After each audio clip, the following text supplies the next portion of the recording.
Premier David Eby has announced a hiring freeze for the provincial government, a move he says is intended to show fiscal restraint during a time of record deficits.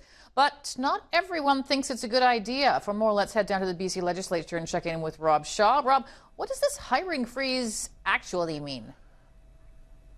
Well, Stacey, it's a good question. This came out of the blue from the Premier earlier this week at a meeting at the BC Chamber of Commerce. There appeared to be a whole bunch of caveats to the otherwise simple idea of a hiring freeze here. It won't apply to frontline jobs, and it won't lead to any immediate layoffs. Here's the Premier today. The same pressure that families are feeling in their budgets, we're seeing that in government budgets as well.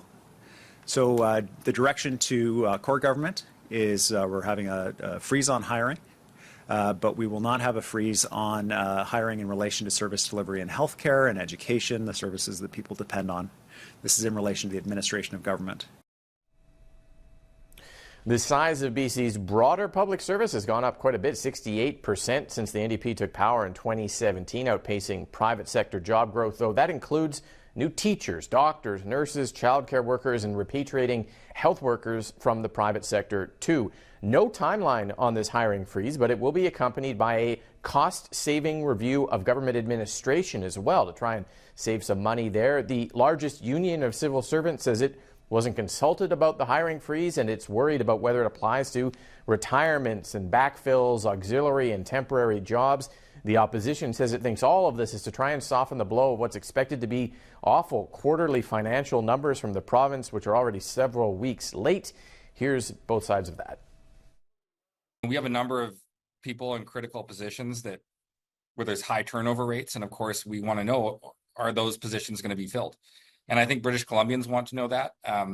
If you look at some of the critical services many of our members provide, not filling existing or future vacancies will actually dramatically impact public services. Well, it's a little concerning that it seemed to come out of nowhere on a backdrop of the government conveniently not revealing the second quarter updates before the Premier goes to the business community and says he wants a new relationship with them. So it really does make one wonder just how much red ink is actually out there with the government right now and why they're not disclosing that.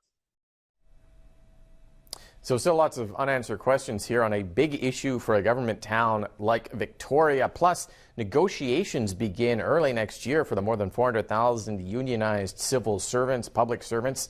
So there could be a hiring freeze and contract talks about hiring more people going on simultaneously, Stacey, which would certainly change the flavor and the tone of some of those negotiations as well.